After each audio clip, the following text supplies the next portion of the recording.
Bueno, me pidieron que hablara sobre el tema, ¿quién es Jesús? Eso es muy básico. Sé que todos ustedes ya lo saben. Esa no es una pregunta con la que estén luchando para responder, pero ciertamente es una pregunta con la que muchas personas están luchando. Algunos de ustedes probablemente han leído recientemente sobre la pseudo-religión llamada cienciología. ¿Conocen la cienciología? Probablemente llegaron a conocerla por la puerta trasera. La puerta trasera está etiquetada como Tom Cruise. La cienciología es una pseudo-religión informada demoníacamente, básicamente inventada por un escritor de ciencia ficción y medium llamado L. Ron Hubbard. Y L. Ron Hubbard quiere responder a la pregunta, ¿quién es Jesús?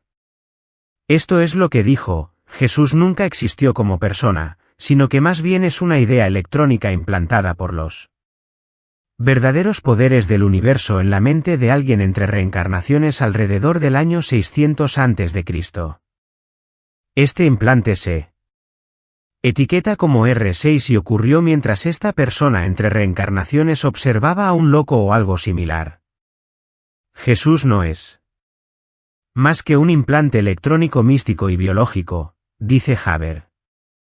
Y el implante tiene todas las características de un pedófilo.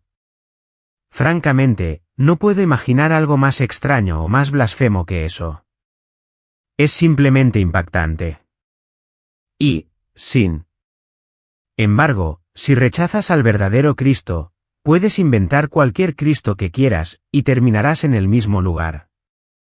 El efecto de perder la verdad sobre Jesucristo es el mismo. Puedes elegir tu veneno. Puedes elegir tu religión. Pero cualquier creencia que no sea creer en el verdadero Cristo es una creencia condenatoria.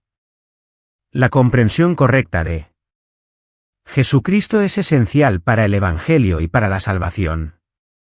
Si alguien predica a otro Cristo, ¿qué se debe hacer con él? ¿Que sea qué? ¿Maldito? ¿Maldito? Solo la respuesta correcta puede llevar a la salvación. Y puedes estar muy cerca de la respuesta correcta y aún perderla, y los resultados son desastrosos para siempre. Y eso me lleva a enfrentar esta pregunta analizando un momento monumental en la vida de nuestro Señor Jesús. Abran sus Biblias en Lucas capítulo 20, Lucas, capítulo 20. Han escuchado mucho hoy. Sé que sus mentes están saturadas de muchas maneras, y quiero llevarlos a la vida de Jesús y captar su interés en esta hora tardía a través de la escena cautivadora en la que espero que se encuentren en el medio. Es el capítulo 20 de Lucas, y es el versículo 41. Sigan mientras leo. Y les dijo, ¿cómo es que dicen que el Cristo es hijo de David? Porque el mismo David dice en el libro de los Salmos: dijo el Señor a mi Señor, siéntate a mi diestra hasta que ponga a tus enemigos por estrado de tus pies. David, por tanto, le llama Señor, ¿cómo es entonces su hijo? Y mientras todo el pueblo escuchaba, dijo a los discípulos, cuídense de los escribas, que gustan de pasearse con ropas largas y aman los saludos respetuosos en las plazas, los primeros asientos en las sinagogas y los lugares de honor en los banquetes. Ellos devoran las casas de las viudas, y para aparentar, hacen largas oraciones. Estos recibirán mayor condenación. Y levantando la vista, vio a los ricos echando sus ofrendas en el tesoro del templo. Y vio a una pobre viuda echando 2 pequeñas monedas de cobre. Y dijo, en verdad les digo que esta pobre viuda ha echado más que todos ellos. ¿Por qué todos? Ellos echaron de lo que les sobraba en la ofrenda, pero ella, de su pobreza, echó todo lo que tenía para vivir. Y mientras algunos hablaban del templo, de cómo estaba adornado con hermosas piedras y ofrendas votivas, dijo, en cuanto a estas cosas que están mirando, Vendrán días en que no quedará piedra sobre piedra que no sea derribada. Hoy en día, podrían pensar que si simplemente hacen muchas cosas bien y tal vez omiten la parte de Jesús, irán al cielo. Esa es la nueva amplitud de tolerancia que define gran parte del evangelicalismo contemporáneo. No es realmente necesario creer en el Evangelio de Cristo. No es necesario creer en Cristo si eres monoteísta, si crees en el único Dios verdadero. Especialmente si crees en el Dios de Abraham, Isaac y Jacob. Si eres monoteísta, y particularmente como los judíos, crees en el Dios verdadero del Antiguo Testamento, puede que no estés informado acerca de Jesús. Puede que falles un poco en Jesús, pero estarás bien. Y eso es absolutamente diametralmente opuesto a lo que acabo de leerles. Jesús les dice a estos judíos que han sacado conclusiones equivocadas sobre el que no tendrán una condenación menor, no. Solo no tendrán salvación, no solo no serán excusados, no solo no tendrán una condenación menor, sino que tendrán una condenación mayor. De hecho, todo este sistema judaico está por caer en un holocausto inminente en el que el símbolo de este sistema religioso, a saber, el templo, será arrasado hasta el suelo. Este sería un mensaje bastante aterrador para la gente de hoy en día, quienes intentan extender y expandir el Evangelio para incluir a prácticamente cualquiera y todos los que creen en Dios, en cualquier Dios, siempre y cuando sea un sistema de un solo Dios.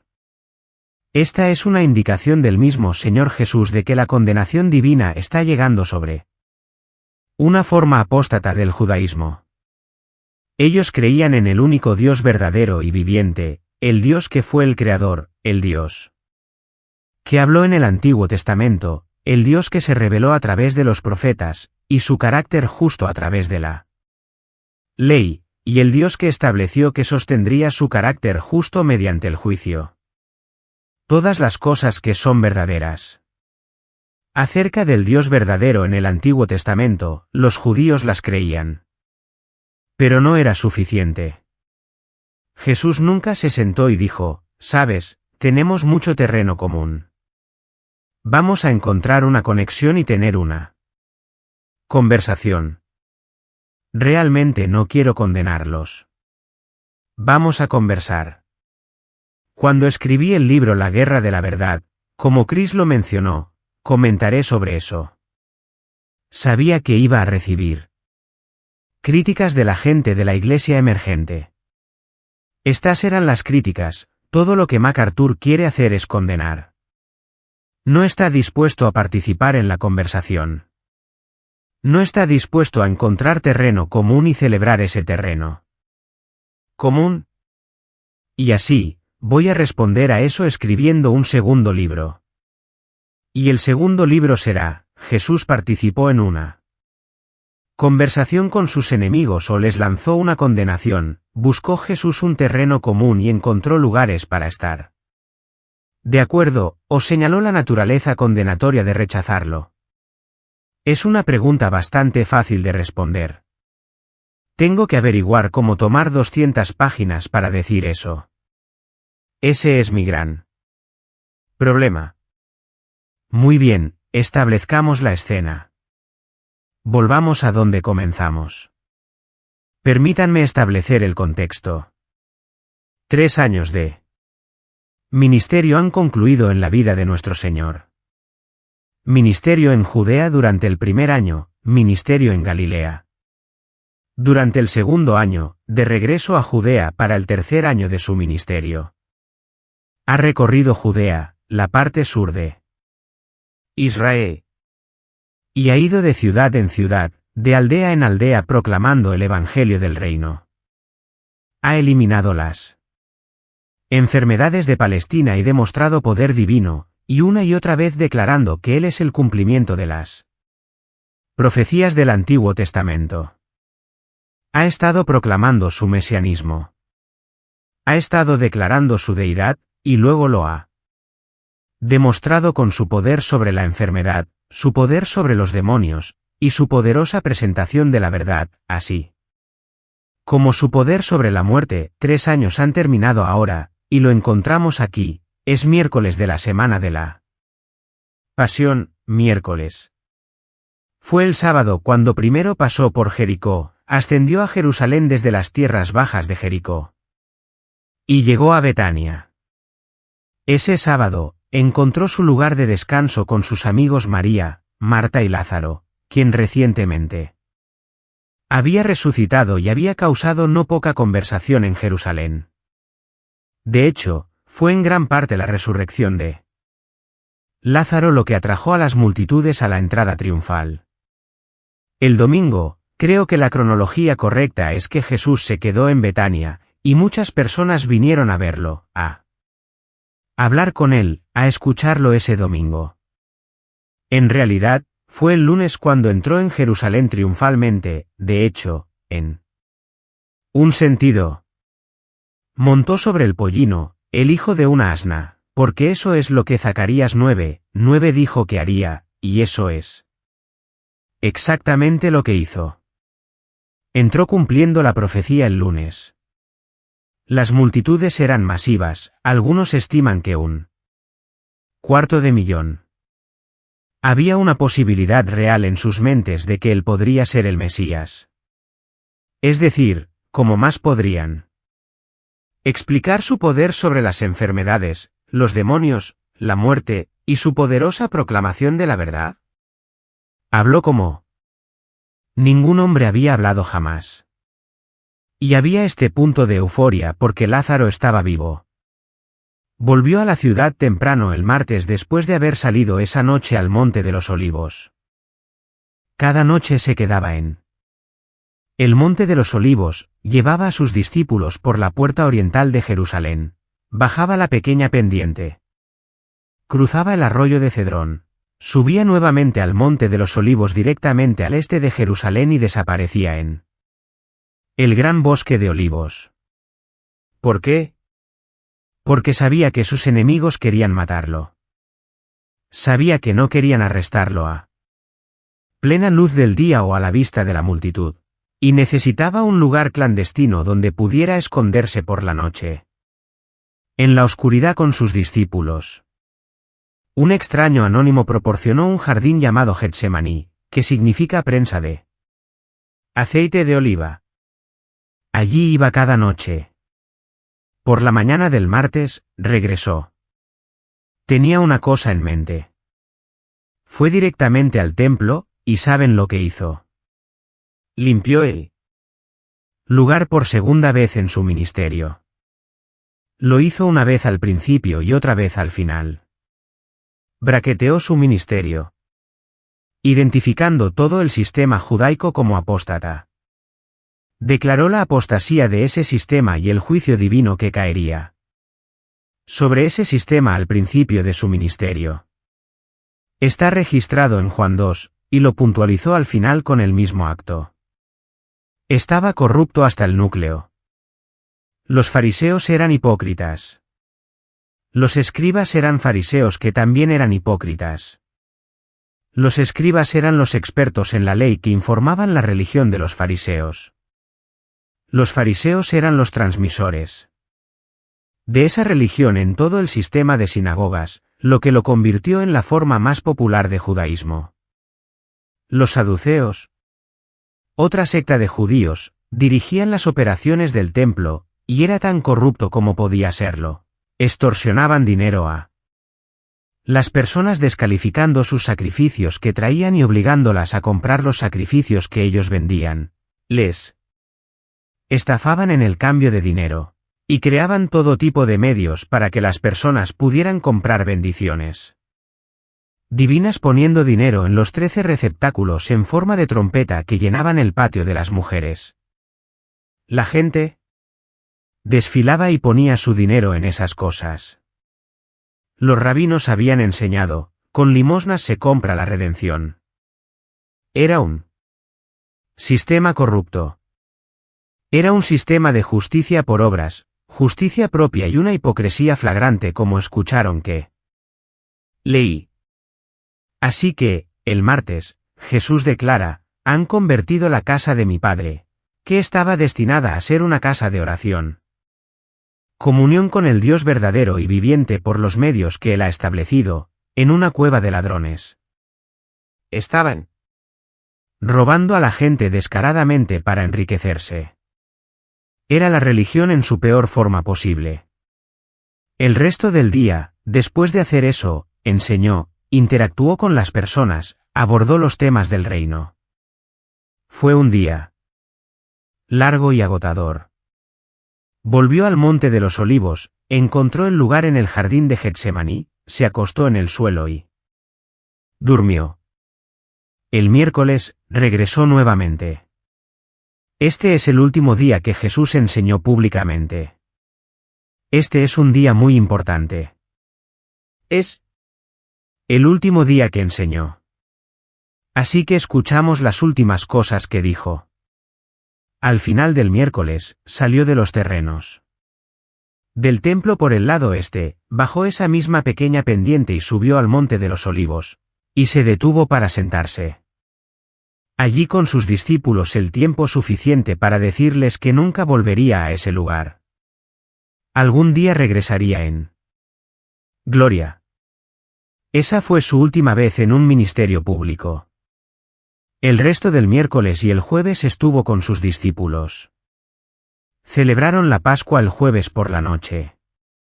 Les enseñó todas las cosas contenidas en Juan 13, 14, 15 y 16, y luego oró la gran oración sacerdotal de Juan 17 frente a ellos, en su plena vista y audición, y luego caminó hacia el monte de los olivos, esta vez sabiendo que sería traicionado. Es pasada la medianoche. Para las 3 de la mañana, estaría muerto porque tenía que morir a la misma hora en que se sacrificaban los corderos de la Pascua. Tenía que estar en la tumba antes de que el sol se pusiera para que pudiera estar en la tumba el viernes, el sábado y el domingo. Él controlaba cada detalle. Esto es el miércoles.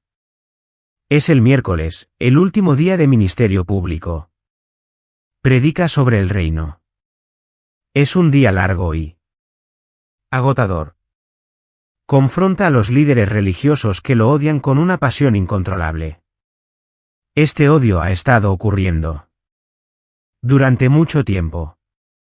Es seguro decir que este odio ha estado ocurriendo durante años, desde el principio cuando primero llegó e hizo lo mismo, limpió el templo, golpeó su sistema religioso, lo que no solo interrumpió su operación sino que desacreditó su integridad y validez. Lo odiaban porque atacó su apostasía. Lo odiaban porque atacó su teología, sus asientos de poder, su frágil tregua con Roma. Atacó su falsa justicia. Y no lo hizo de manera sutil. Los denunció públicamente. Expuestos abiertamente su corrupción y su hipocresía, y eso los llevó frenéticamente a buscar su asesinato. Y, sobre todo, por supuesto, lo odiaban por blasfemia porque afirmaba ser igual a Dios. Esa es la blasfemia máxima. Así que, aquí, en la última ocasión en que Jesús habla públicamente, en el último día, es muy importante escuchar lo que dice. Sus palabras finales, el último mensaje. ¿Y de qué se trata? Sobre su identidad. ¿Quién es él? Les había estado diciendo durante 3 años. Les había estado diciendo día tras día tras día tras día tras día tras día. Había hecho las declaraciones una y otra vez y las había verificado y dado una vasta evidencia para respaldarlas. Pero regresa a ese tema una vez más la hora, retrocediendo un poco, ¿a quién esperaban los judíos que fuera su Mesías? ¿Quién pensaban que sería el Mesías? En pocas palabras, estaban seguros de que sería un hombre. Estaban seguros de que sería un hombre. No un ángel, ni Dios, sino un hombre. Y no solo un hombre, sino un hijo de David, un hijo de David. Pensaban, porque eso es lo que prometió el Antiguo Testamento, que el hijo mayor de David prometido en 2 Samuel capítulo 7. Puedes leerlo por ti mismo. El hijo mayor de David vendría y establecería el reino eterno. Esperaban que cuando viniera el Mesías, sería un hombre. Sería un hombre en la línea de David con un derecho real al trono. Sería un hombre de inmenso poder e influencia que barrería con el poder, que derrocaría a los romanos y a todos los enemigos de Israel, y cumpliría instantáneamente todas las promesas del reino hechas a Abraham y a David, y todas las promesas del reino reiteradas a través de los profetas, así como traería la plena salvación a Israel. Incluso los discípulos pensaron eso. Lucas nos dice que pensaban que traería el reino. Pero la gente pensaba que sería solo un hombre y un hijo de David. Y eso lleva a Jesús a la pregunta definitiva, ¿es meramente un hombre? Y quiero que miren los versículos 41 al 44, y lo llamaremos la invitación final. La invitación final.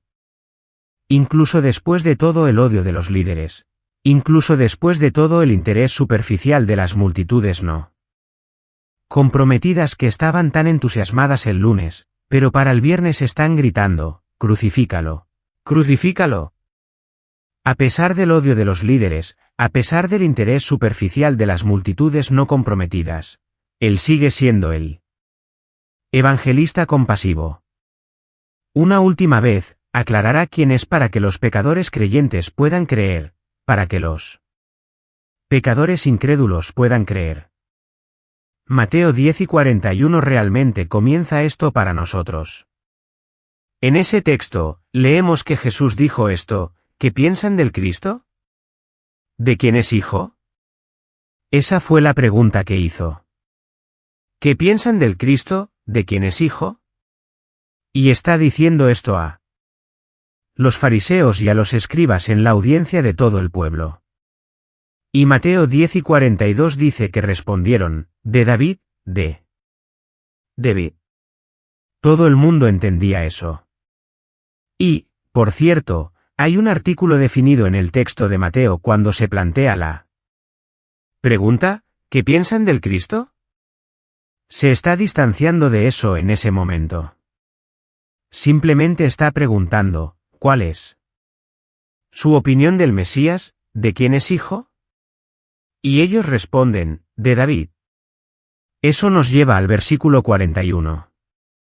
Él les dijo, ¿cómo es que dicen que el Cristo es hijo de David, cómo han llegado a esa conclusión? Ese es el límite de su entendimiento. Es hasta donde podían llegar. Es hasta donde podían entender. Tienen una concepción fundamentalmente errónea del Mesías. No es incorrecta, pero es incompleta. Y lo incompleto equivale a estar equivocado. La pregunta es básica. Los discípulos sabían más que eso. Pedro dijo en nombre de todos ellos, por revelación divina, tú eres el Cristo, el Hijo del Dios viviente. ¿Hijo de David? Sí. ¿Hijo de Dios? Sí. Para los judíos, la respuesta era estrictamente hijo de David, un hombre con derecho al trono de Israel. Ese era el Mesías. Cualquier judío habría respondido la pregunta de esa manera. Todos lo sabían. Eso es lo que enseñaba el Antiguo Testamento. Puedes leerlo en 2 Samuel 7. Puedes leerlo en el Salmo 89. Puedes leerlo en Ezequiel 37. Puedes leerlo en muchos lugares. Y si solo repasas, por ejemplo, Mateo, probablemente sea el mejor a seguir y simplemente escuchar lo que dice la gente. Lo que dice la población. Por ejemplo, Mateo 9 y 27, mientras Jesús pasaba de allí, 2 ciegos lo seguían gritando y diciendo, ten misericordia de nosotros, hijo de David. Lucas registra en Lucas 18 que más tarde en su ministerio, cuando pasaba por Jericó, en Lucas 18, se encontró con 2 ciegos más. Los mendigos ciegos tendían a estar juntos, por lo que no es sorprendente que en un par de ocasiones se encontrara con un par de ellos. Lo mismo, le gritaron, Hijo de David, ten misericordia de nosotros.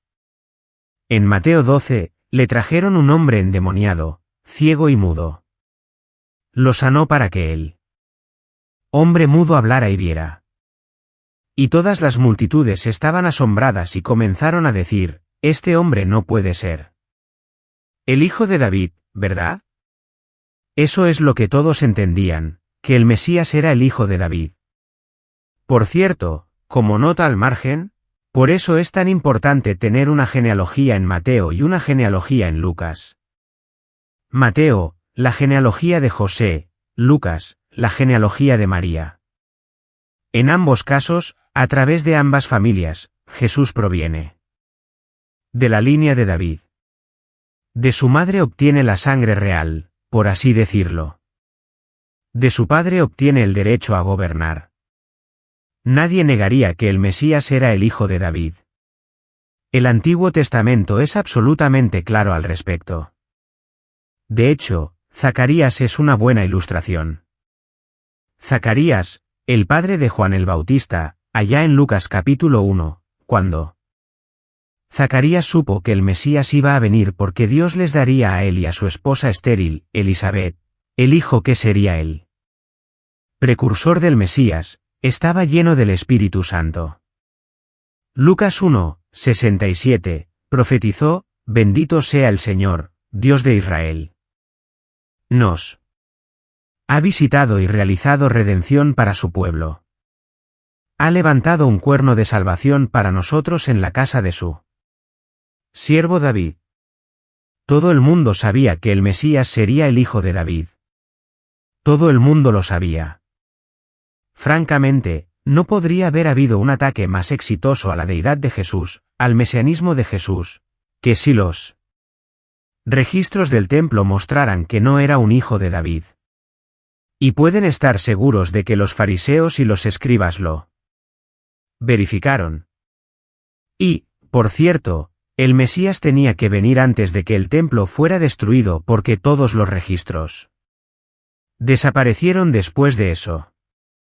Su respuesta es precisa, él es el hijo de David. Su respuesta es verdadera. Es simplemente inadecuada. Y para el resto de la respuesta, el Señor hace una breve exposición de las Escrituras. Versículo 42, como es, versículo 41, que dicen que el Cristo es hijo de David, solo hijo de David, implícitamente. Porque David mismo dice en el libro de los Salmos: dijo el Señor a mi Señor, siéntate a mi diestra hasta que ponga a tus enemigos por estrado de tus pies. David, por tanto, le llama Señor, ¿cómo es entonces su hijo? Esto es absolutamente impactante, brillante. Ningún padre respetable del Medio Oriente llamaría nunca a su hijo Señor. ¿Por qué David llama a su hijo Señor? Adonai en el Salmo 110. David llama al Mesías Señor y Dios.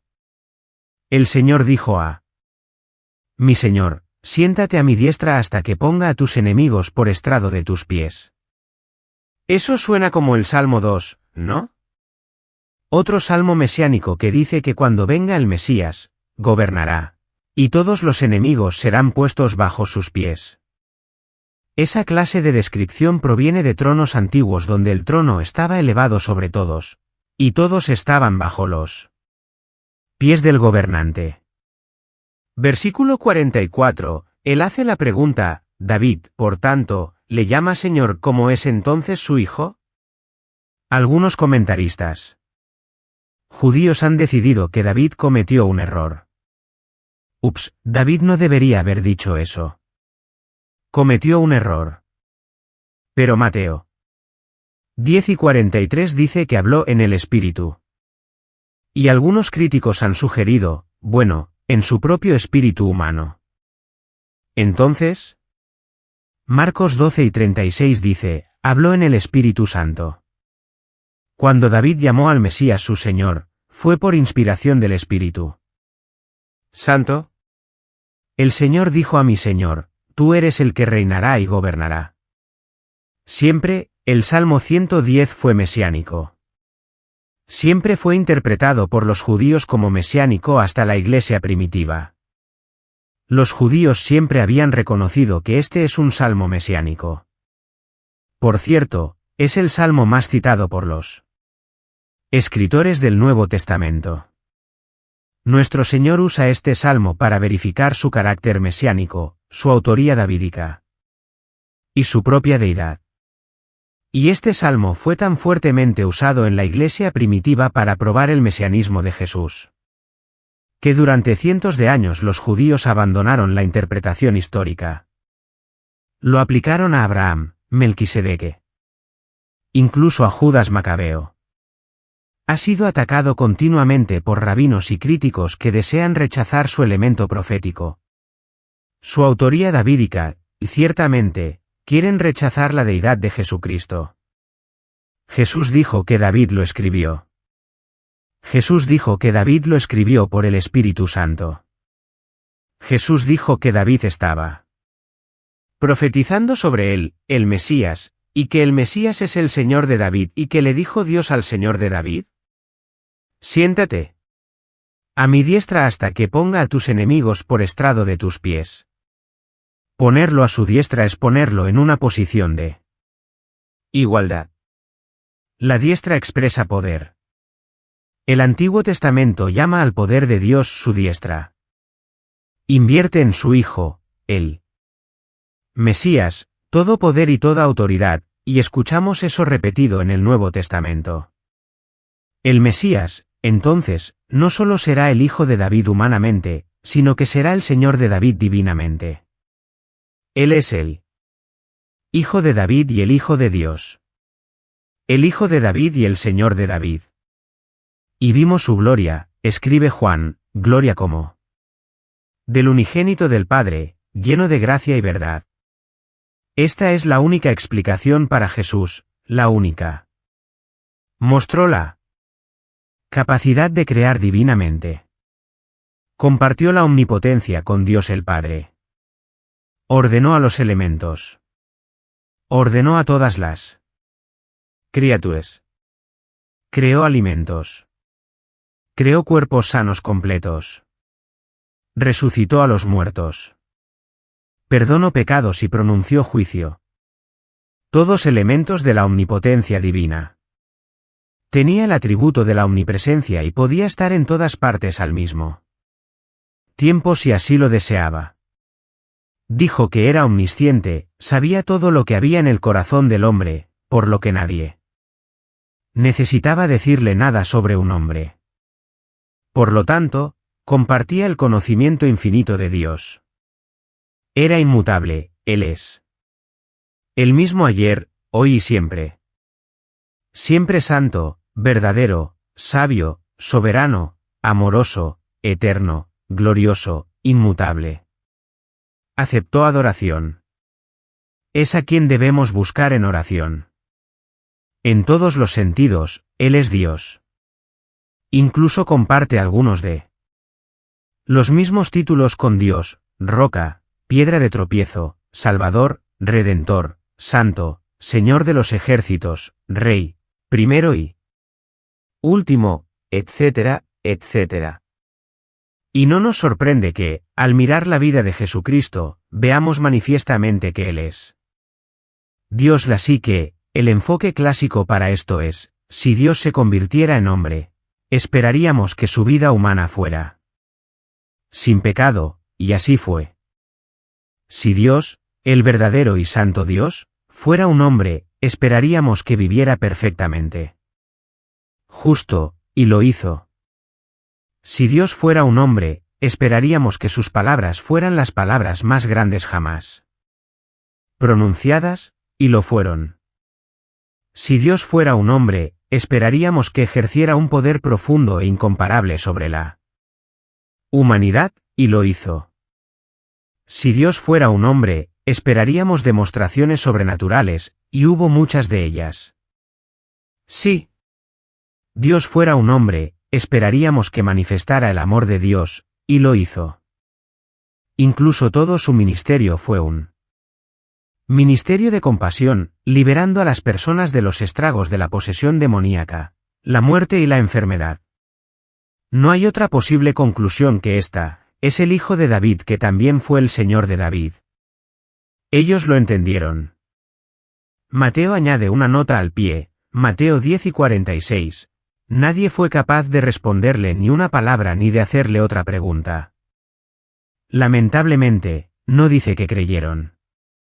Solo aumentaron el odio. Esa fue la invitación final.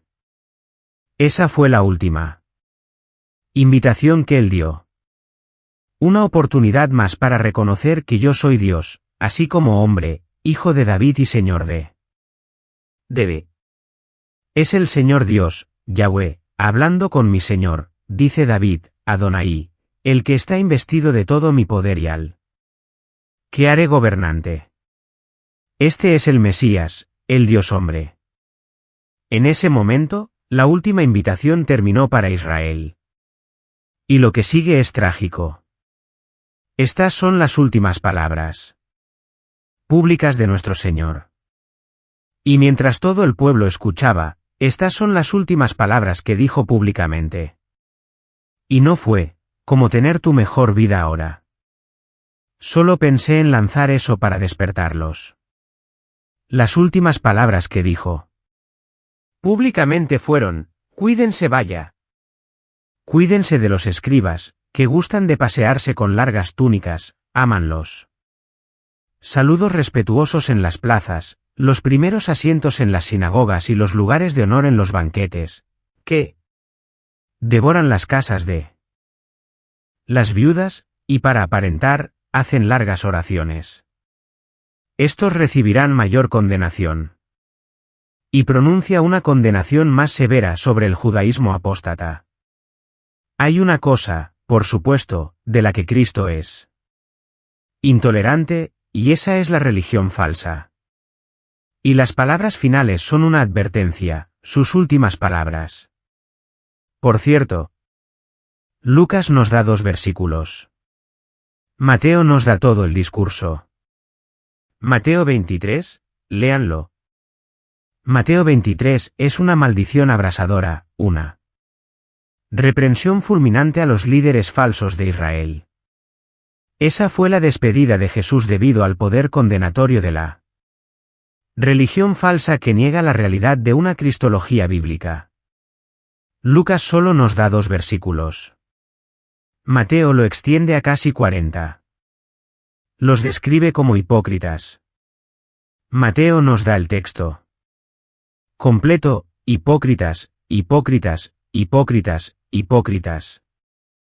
Lo repite una y otra vez. ¡Ay, ay, ay! Maldiciones.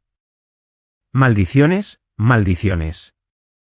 Jesús salió de ese templo después de haber maldecido a los líderes religiosos de Israel y haber advertido al pueblo: si no se apartan de ellos, caerán con ellos. Solo hay una acción en la descripción aquí en Lucas, y es fascinante. Solo una acción. Habla sobre su actitud hipócrita. Les gusta pasearse con largas túnicas, aman los saludos respetuosos, etcétera, etcétera, los primeros asientos, muy orgullosos. Egoístas, justos en sí mismos. Solo hay un acto pecaminoso aquí. Devoran las casas de las viudas. Este es el único pecado específico de acción: consumir, saquear, devorar. ¿Qué tan corrupta era esta religión? Había descendido al lugar donde las personas a cargo se estaban enriqueciendo a expensas de las personas más indefensas. Así de corrupto estaba el judaísmo. Tan lejos del corazón de Dios. El corazón de Dios a lo largo de todo el Antiguo Testamento era cuidar de los pobres, ¿verdad? ¿Qué dice Santiago 2? La religión pura y sin mácula es cuidar de las viudas y los huérfanos. Este es el corazón de Dios, tierno, compasivo. Esto mira la apostasía del judaísmo, no teológicamente, sino prácticamente. Aquí es donde su teología los llevó a volverse obesos, aislados, egoístas, hipócritas espirituales que se enriquecían y construían su imperio religioso sobre las espaldas de los más atribulados, derrotados e indefensos. Por cierto, en su sistema, si eras viuda, era porque había pecado en tu vida y estabas siendo castigada por Dios. Ese era el sistema. Y, si además eras mujer, también eras una ciudadana de segunda clase desde el principio. Así que miraban a las viudas como las más bajas, las trataban con desprecio. Devoran las casas de las viudas. Y al mismo tiempo, hacen estas largas oraciones para aparentar fraudes espirituales. Estos recibirán mayor condenación. Y luego, el siguiente pasaje nos sacude. Alzó la vista. Les daré una primera lección de exégesis bíblica. ¿Qué les dice eso? Alzó la vista. Les dice que había estado mirando hacia abajo. Buena clase. Van en el camino correcto. Sí. Ponen toda la imagen junta de los evangelios sinópticos, está cansado. Ha sido una semana difícil, una semana larga. Acaba de soltar esta diatriba registrada completamente en Mateo 23. Arrastrado y empujado por la multitud todo el día. Enseñando sin descanso. Está cansado. Su corazón está afligido. Cuando entró por primera vez a la ciudad, ¿recuerdan el lunes? ¿Qué hizo? Lloró. Lloró. Está desconsolado. Limpió el templo el día anterior. Ha llegado al final del día. Sabe que no lo van a aceptar. Se acabó. Él lo sabe. Sabe que la multitud voluble seguirá a sus líderes. Les dijo que tuvieran cuidado, pero no lo harán. Cuando los líderes los agiten, dirán, crucifícalo, crucifícalo, crucifícalo. Y todos irán al infierno con sus líderes. Y entonces se encuentra un lugar para sentarse. Mateo nos dice que en el área del tesoro del templo, que es el patio de las mujeres, un gran patio donde enseñaría porque ahí podían estar hombres, mujeres e incluso extranjeros. Y se sienta, y está cansado, y alza la vista. Y es aquí donde estaban los 13 receptáculos en forma de trompeta donde las personas ponían su dinero. Por supuesto, los fariseos hacían eso. Mateo 6 dice que hacían que alguien tocara una trompeta para anunciar su llegada, para mostrar su filantropía. Y observaba a los ricos echar sus ofrendas en el tesoro. Y Marcos dice, en Marcos 12 y 41, que echaban grandes cantidades. Esto es lo que el sistema exigía. Es lo que demandaba. Comprabas tu redención con tus limosnas, y los encargados de esa religión se estaban enriqueciendo. Y luego vio a una viuda pobre echando 2 pequeñas monedas de cobre. Lepta, 1/32 de un denario. La moneda más pequeña que usaban los judíos. No les gustaba usar monedas romanas porque las veían como ídolos. Tenían la cara de César en ellas. Pero tenían monedas judías, 2 pequeñas monedas de cobre. Y dijo, ahora está hablando con sus discípulos, han salido de la ciudad, salieron por la puerta, están caminando lejos del templo, magnífico, oro por todas partes cubriendo. Este magnífico templo herodiano que había estado en construcción durante 50 años, el símbolo de esta rica religión, y mientras caminan hacia afuera, Jesús nota esto y les dice, les digo que esta pobre viuda ha echado más que todos ellos. Porque todos ellos echaron de lo que les sobraba en la ofrenda, pero ella, de su pobreza, echó todo lo que tenía para vivir. ¿Cuántos sermones has escuchado sobre esta historia, y luego alguien recoge la ofrenda? ¿Cierto? Oh, Señor, ¿qué? Aprendamos de la viuda. Déjenme decirles. ¿Qué está pasando aquí? Dices, bueno, este es el principio del sacrificio. Oh, sí. Sí. Sí.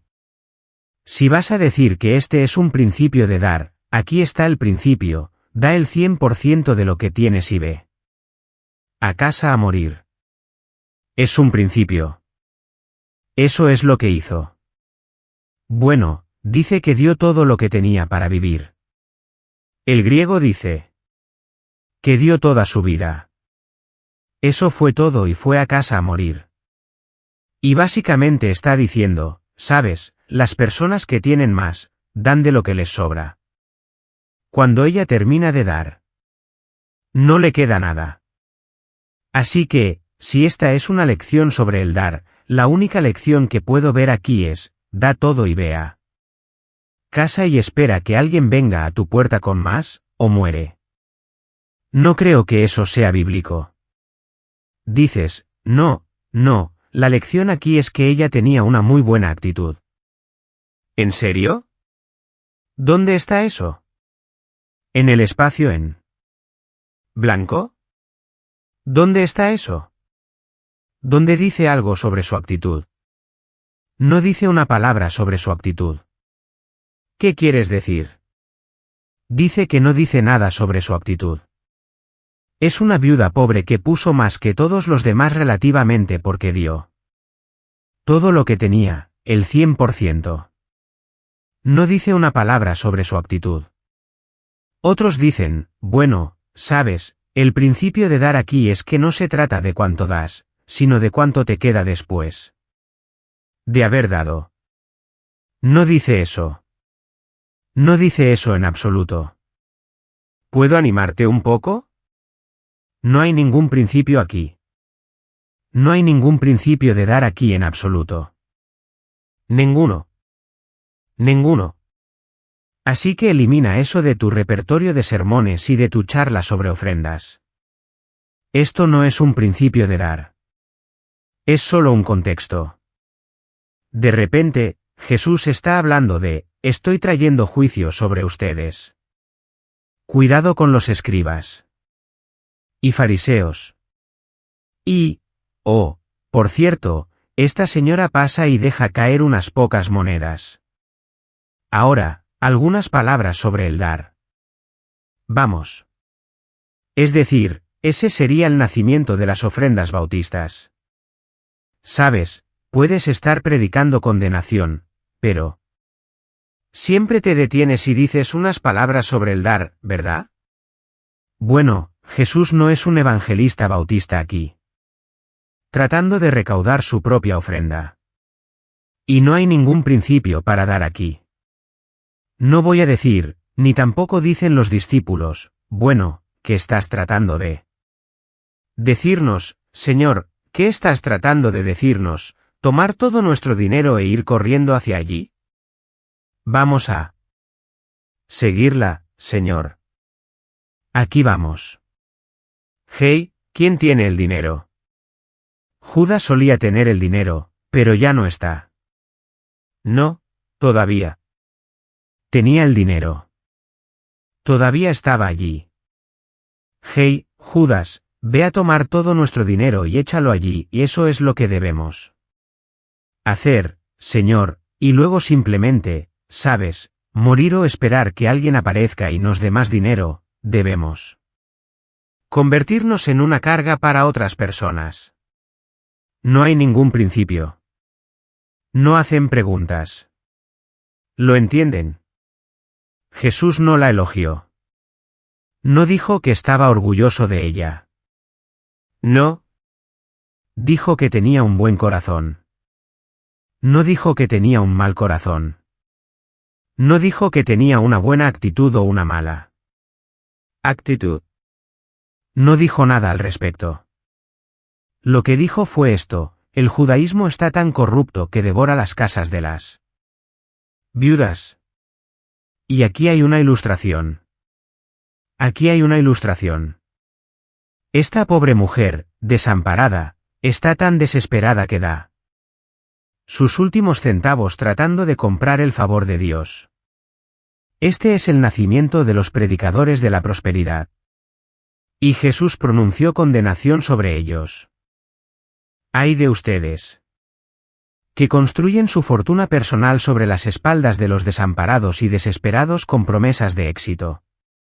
Prosperidad, salud, riquezas y les envían su dinero. Esto es trágico y entonces, comienzan a hablar mientras se marchan. Versículo 5, estaban hablando sobre el templo, de cómo estaba adornado con hermosas piedras y ofrendas votivas. Ofrendas que fueron dadas en conexión con un voto. Y esos votos eran ilegítimos. Recuerden al hombre que no dio dinero a sus padres cuando lo necesitaban porque había hecho un voto a Dios, Mateo 15. Así que están caminando hacia afuera. Jesús se da la vuelta, mira el templo resplandeciente de oro en la tarde en Jerusalén, y esto es lo que dice: en cuanto a estas cosas que están mirando, vendrán días en los que no quedará piedra sobre piedra que no sea derribada. Aquí hay un sistema religioso apóstata que abusa de las personas. Es lo opuesto a lo que Dios, el Dios compasivo y misericordioso, desea hacer. 40 años después, Jerusalén y el templo fueron arrasados.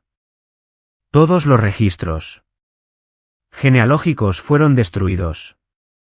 El sistema de sacrificios llegó a su fin. El juicio fue verdadero. La invitación final llevó a la condenación final. Creo que tengo suficiente tiempo para mencionar un tercer punto. Pero para eso, necesitas mirar el capítulo 22 y el versículo 37. ¿Es este un mal final? ¿Es una pesadilla para Jesús porque ahora están tan enojados? ¿Cuáles son sus últimas palabras? Él da todo el discurso de Mateo 23 a los líderes frente a toda la multitud. Los desacredita, los fulmina con juicio. Su furia alcanza un nivel fuera de control. Lo van a atrapar. Y tienen un infiltrado para ayudarlos. Tienen a Judas, quien sabe dónde estará en el Monte de los Olivos y los guiará directamente hacia él. Y lo llevarán a la cruz.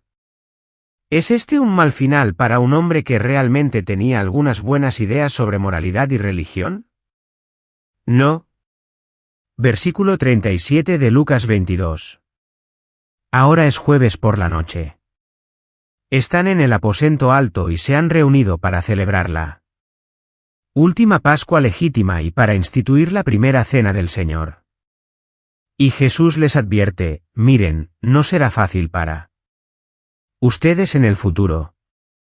Les dice todo acerca de la persecución, de ser odiados, todo eso que se incluye en Juan 15 a 16. Luego dice esto: porque les digo que esto que está escrito debe cumplirse en mí. Y fue contado con los transgresores. Porque eso que se refiere a mí tiene su cumplimiento. Llamemos a esto la realización final. La invitación final fue rechazada. La condenación final fue pronunciada. Pero, incluso en la condenación que vino sobre una nación que lo rechazó, Dios cumplió la realización final de su propósito salvador. En ese momento, Jesús hace la afirmación asombrosa de que Él es el que fue profetizado en Isaías 53. C. Isaías 53, 12. No para aislar Isaías 53, 12, sino para abrir de par en par la puerta de Isaías 53, todo el capítulo. Abre las puertas de ese capítulo. 2 veces lo dice: esto que está escrito debe cumplirse en mí, al principio del versículo. Eso que se refiere a mí. Tiene su cumplimiento al final del versículo. 2 veces en un versículo dice, yo soy el cumplimiento.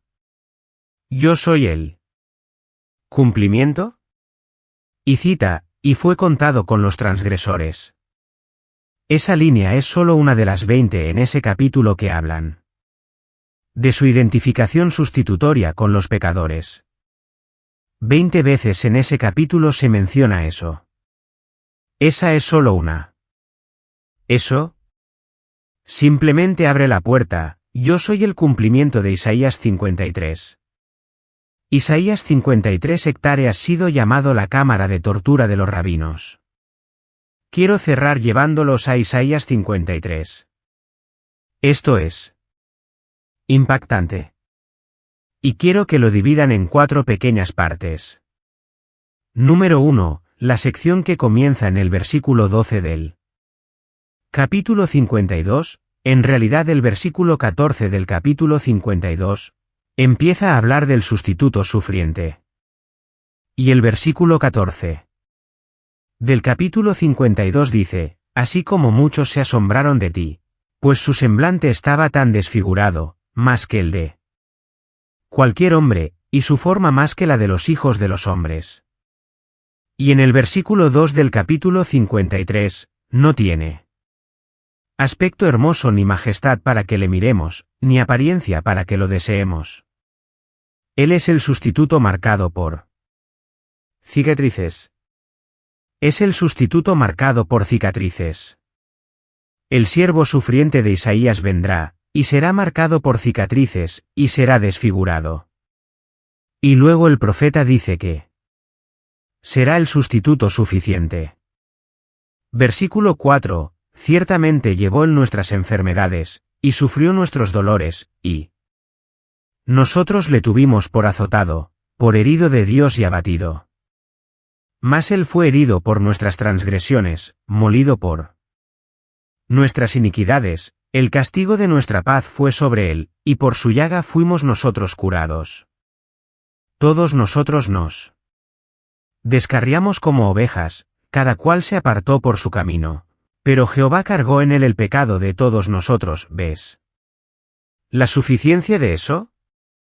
Él se encargó de nuestras transgresiones. Él se encargó de nuestras iniquidades. Nos trajo paz. Hemos sido sanados. Él es el sustituto suficiente. Él es el sustituto sumiso en el versículo 7, angustiado él, y afligido, no abrió su boca. Como cordero fue llevado al matadero, y como oveja delante de sus trasquiladores, enmudeció y no abrió su boca. Por cárcel y por juicio fue quitado. ¿Y su generación, quién la contará? Porque fue cortado de la tierra de los vivientes, y por la transgresión de mi pueblo fue herido. Y se dispuso con los impíos su sepultura, mas con los ricos fue en su muerte, aunque nunca hizo maldad, ni hubo engaño en su boca. Este es el sustituto sumiso. El sustituto marcado por cicatrices se convierte en el sustituto suficiente, y luego en el sustituto sumiso, y finalmente en el sustituto soberano en el versículo 10. ¿Ves cómo fluye? Con todo eso, Jehová quiso quebrantarlo, sujetándole a padecimiento. Cuando haya puesto su vida en expiación por el pecado, verá linaje, vivirá por largos días, y la voluntad de Jehová será en su mano prosperada. Verá el fruto de la aflicción de su alma, y quedará satisfecho. Por su conocimiento justificará mi siervo justo a muchos, y llevará las iniquidades de ellos. Por tanto, yo le daré parte con los grandes, y con los fuertes repartirá despojos, por cuanto derramó su vida hasta la muerte, y fue contado con los pecadores, habiendo él llevado el pecado de muchos, y orado por los transgresores. Todo esto es triunfo porque fue contado con los transgresores y llevó el pecado de muchos. ¿Sabes cuál es la cosa más impactante de todo ese capítulo? Está en tiempo pasado, ¿te diste cuenta de eso? Aquí está un profeta escribiendo cientos de años antes de la cruz. Llevó, fue herido de Dios, fue traspasado, fue azotado. Fue oprimido, fue afligido, todo en tiempo pasado. ¿De qué se trata esto? Todo el capítulo es simplemente una cosa magnífica. Todo el capítulo está escrito desde la perspectiva de un judío en el futuro después de la cruz mirando hacia atrás a Cristo y viendo la verdad. ¿Qué dijo Zacarías 12:10? Y mirarán a mí, a quien traspasaron, y llorarán como se llora por un hijo unigénito. Lo que saldrá del rechazo de Israel en el futuro será la salvación de Israel, y no solo de Israel, sino de los gentiles. Cualquiera que mire hacia atrás a la cruz y vea la verdad encontrará abierta una fuente de limpieza. Y así, Jesús culmina su vida, su ministerio público diciendo, si me rechazan, están condenados.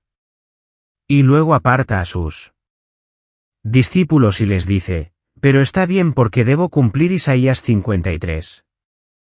Y desde esta hora en adelante, las almas mirarán hacia atrás y todos los que miren hacia atrás y vean la realidad de la cruz a la luz de Isaías 53, crean en ella y la abracen, serán salvos. Padre nuestro, te agradecemos por las gloriosas realidades de nuestro Cristo. Como las innumerables estrellas del cielo. Cada característica de su vida brilla con un resplandor deslumbrante. Y hay tantas que son casi incalculables. Solo hemos seleccionado un pequeño vistazo de su majestad y su gloria. Y simplemente queremos afirmar que amamos a nuestro Cristo, pero solo podemos amarlo porque tú nos amaste primero. Perdónanos por nuestros corazones fríos e indiferentes. Que crezcamos para amar al Señor Jesús con todo nuestro corazón, alma, mente y fuerzas. Qué privilegio que estemos entre aquellos que miran hacia atrás y entienden la historia correctamente. Gracias por esta gracia. Te damos toda la gloria. En el amado nombre de Cristo. Amén.